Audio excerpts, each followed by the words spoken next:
Hi, my name is Lulu. I'm a compulsive overeater.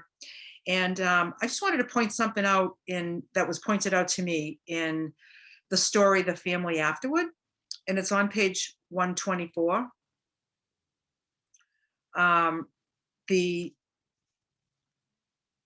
About halfway down the page where it says, showing others who suffer how we were given help is the very thing which makes life seem so worthwhile to us now.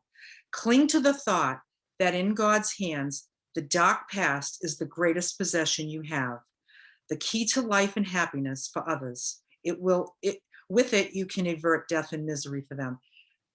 You know, I've read it a million times. I just read it now and I got goosebumps from head to toe. It's just the way that this book affects me. It's like my Bible. Um, Cling to the thought that my dark past is the greatest possession I have. I tell sponsees, or let me just talk about myself first. I think about my dark past. We all have a dark past. It's kind of that darkness is what kind of brought us here. Like my sponsor always said to me, like, people typically don't walk into a 12-step program by mistake. So chances are you probably belong. Um, but that darkness, like every newcomer that I work with, like I can I can feel that feeling of being in the hole, looking for somebody to help you to get out of the hole. And and I think that's why in the promise where it says we don't regret the past nor wish to shut the door on it. How can I not regret that darkest night of my soul? How can I not regret that? Because it's very useful. It's very useful. It helps me to empathize. It helps me to connect with people. I know, like, you might look at me and think, well, she doesn't know how dark it is for me. It's so awful. I'm different. I'm different. I'm like, oh, I even get that because I thought I was different too. I get it all, because I've lived it. I've lived it. I didn't study it. I didn't, go to school for it. I lived it. I lived it. Um, and I think that's why I don't need to regret my past, nor wish to shut the door on it, because it's the key to life and happiness for others. So no matter how dark your past has got, um, whether it was childhood trauma or um, you know severe loss or whatever those deepest darkest moments of your life, and then food addiction, which always seemed like, if you're an addict, then your drug of choice is always going to be the solution to to those problems, but it's always a solution that doesn't work, but we keep doing it over and over, which is just kind of what we do, which is why we're all here today together.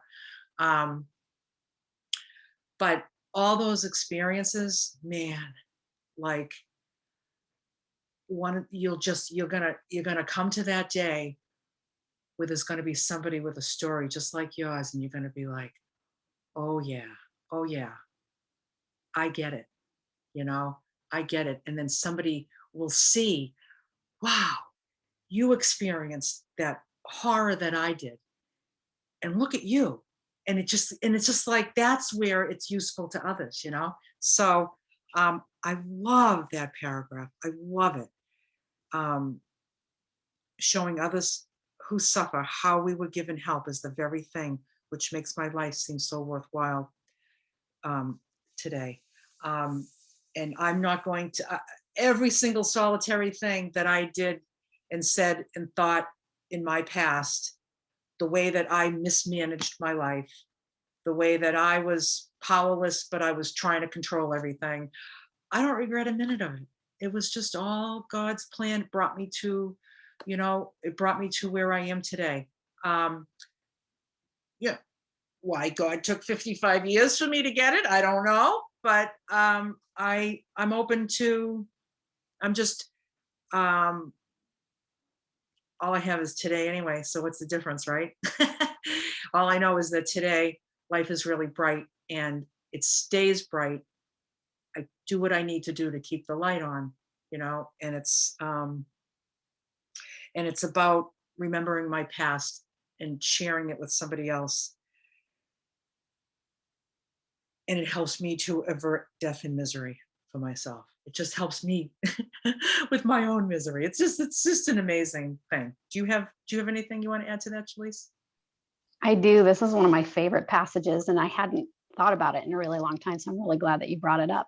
I just think, from in my experience, walking through hand in hand the steps with someone who has experienced the darkest night of their soul, when I'm still in my darkest night of the soul, is such a safe feeling for me. It having a sponsor who swept nothing under the rug, shared all of her or a lot of her dark experiences with me, made it a really safe thing for me to be able to share. And still makes it really safe thing for me to share, because when I'm thinking, oh my gosh, she's going to think this is insane, she's going to think and then I'll be like, oh wait, no, I remember she told me this and she told me this and she told me this, and I was like, I'm safe, it's okay if I share this. And I just want to say too that having experienced a dark time in my life that brought me to the rooms wasn't the end of my dark night. That even throughout different periods of my recovery, in fact, I just experienced a really dark time in my recovery in December, and it was really excruciatingly painful, but it brought me to another point of light that needed to happen. Like, there had to be that darkness before the light could shine.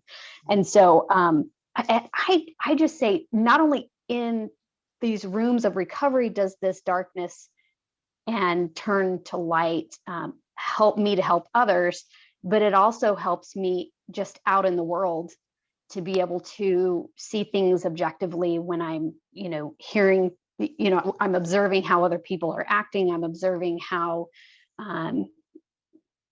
things are rolling. And even with my kids, I see them going through dark times or difficult times. They're teenagers.